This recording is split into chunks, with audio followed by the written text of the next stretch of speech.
Hello à tous. Bonjour à tous. T'as vu cette entrée un peu? Incroyable. Incroyable. On se retrouve aujourd'hui pour un nouvel épisode de notre podcast Devenir Digital Nomade. Et oui, un podcast vidéo Un aussi podcast que vous vidéo. pourrez retrouver donc, sur Exactement. les plateformes de podcast ou sur YouTube. Aujourd'hui, on va vous donner 4 manières de chercher un job en remote.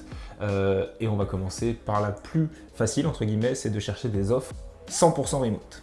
Voilà. Ouais, en fait, souvent on s'imagine que pour trouver un job en télétravail, il faut absolument trouver une offre où il y a marqué 100% remote, 100% télétravail, sinon c'est pas possible et forcément ça limite les choix parce qu'il n'y en a pas non plus 10 000. Donc en effet c'est la première, c'est peut-être la plus efficace parce que dans ce type d'offre vous savez que l'entreprise fonctionne en télétravail, parfois il n'y a même pas du tout de bureau, donc vous savez que si vous entrez dans l'entreprise, forcément vous allez pouvoir travailler à distance et dans la plupart des cas aussi pouvoir voyager. Ouais.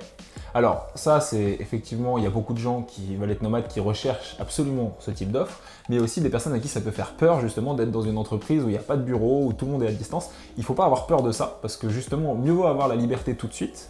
Vous pourrez ensuite trouver des moyens de travailler avec du monde, vous pouvez très bien aller bosser tous les jours dans un coworking, vous pouvez très bien rencontrer des gens comme ça et prendre petit à petit l'habitude de travailler tout seul et comme ça vous pouvez aussi commencer à voyager. Il faut vraiment voir la chose sur les deux angles, ça peut être aussi, il y a certaines personnes à qui ça peut faire peur. Hein.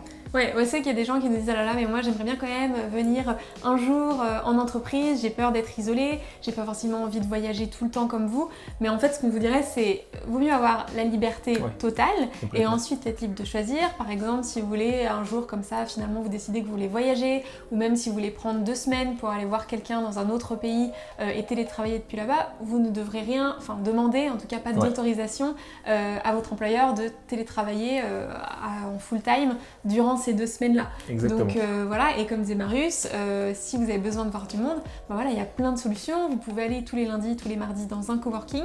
Je pense, il y a certains coworking, vous êtes sûr en tout cas de voir tout le temps les mêmes personnes et d'avoir ce lien en fait qui vous est indispensable. Donc ensuite, la deuxième façon de trouver un job en remote, c'est de cibler des offres qui sont partiellement en télétravail. Et partiellement en télétravail, ça veut dire que vous tombez sur des employeurs qui ont déjà la notion d'avoir des employés justement à distance. Donc ça c'est important. Ouais, et finalement aussi le confinement a aidé puisque les entreprises, elles savent ce que c'est le full remote. Elles ont eu une partie de leur équipe toute la semaine en télétravail, donc vous n'allez pas leur parler une langue qu'elles connaissent pas, entre guillemets. Et du coup, l'idée, là, ça va être de négocier du télétravail à temps plein. Alors, soit en commençant par du télétravail partiel, lui montrer que ça se passe bien et ensuite négocier, soit directement, carrément, à l'entretien d'embauche. Ouais. Oui, si la personne a flashé sur votre profil, entre guillemets, elle a conscience du fait qu'il y a du télétravail proposé, donc elle sera peut-être plus facilement ouverte à l'idée de vous proposer un job 100% remote.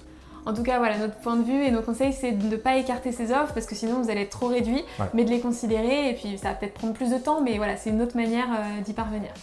Donc ensuite, la troisième méthode, je vais vous la présenter moi parce que c'est ce que j'ai fait, c'est de transformer votre job actuel en job en remote.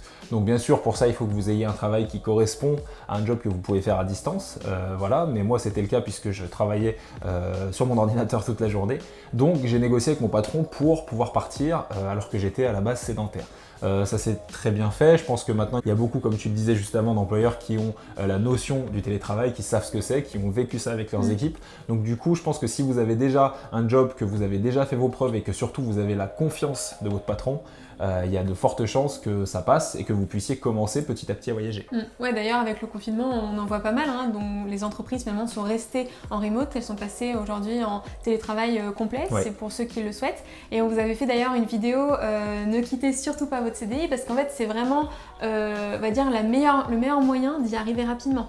Si votre manager vous connaît, il sait que vous êtes compétent, il sait comment vous travaillez et en plus de ça, il sait quand vous êtes en télétravail grâce au confinement, surtout c'est le truc le plus précieux. Donc surtout ne démissionnez pas pour aller voir une entreprise qui ne vous connaît pas. Exactement.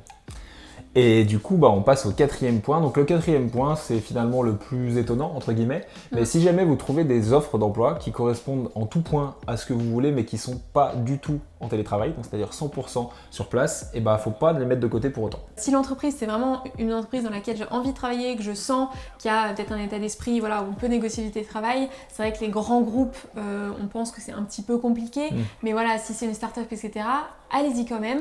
Et en fait, finalement, le télétravail, c'est comme ça qu'on le voit, c'est quelque chose que vous allez négocier dans le package, mais de la même manière que vous allez négocier un salaire, que vous allez négocier des avantages à côté, j'ai envie de dire, tout se négocie. Donc ça, on le verra à la fin. Vous le verrez une fois que le DRH, le manager, vous connaîtra. Mais ne les écartez pas en fait. Non, t'as raison. Après, c'est vrai qu'effectivement, je suis d'accord avec toi sur le fait que si c'est une grosse boîte, c'est peut-être plus compliqué. Parce que forcément, ça veut dire que si toi tu as cet avantage-là, bah il y a d'autres salariés qui vont se dire attends, pourquoi lui et pas moi, ou pourquoi elle et pas moi. Voilà, mais c'est vrai que tout ce qui est des entreprises à taille humaine, entre guillemets, qui vont jusqu'à 20 à 30 personnes, pourquoi pas. Et encore, il n'y a même pas de limite, hein. Essayez quand même Oui. si c'est vraiment l'entreprise de vos rêves. Oui, c'est ça. Mais voilà, en tout cas, ces 4 points c'est hyper important et ça va vous ouvrir un champ des possibles incroyable. Souvent les personnes ne pensent pas en fait qu'il y a cette marge de négociation, mais on l'a vu autour de nous et du coup, voilà, on espère que ça va marcher pour vous également. Voilà, donc on espère que ces 4 conseils vous ont servi. N'hésitez pas à nous dire lequel de ces 4 conseils vous allez suivre justement pour vos prochaines recherches. Et n'hésitez pas à nous suivre sur Instagram depuis quelques temps. On a décidé de vous mettre de temps en temps des entreprises qui recherchent justement des salariés uniquement en remote. Donc ça peut être intéressant si jamais vous êtes à la recherche d'un emploi. Voilà, donc merci Claire. Ben, merci Marius. Je te propose qu'on continue la journée ensemble, hors caméra. C'est gentil, Ouais. avec plaisir. Avec plaisir.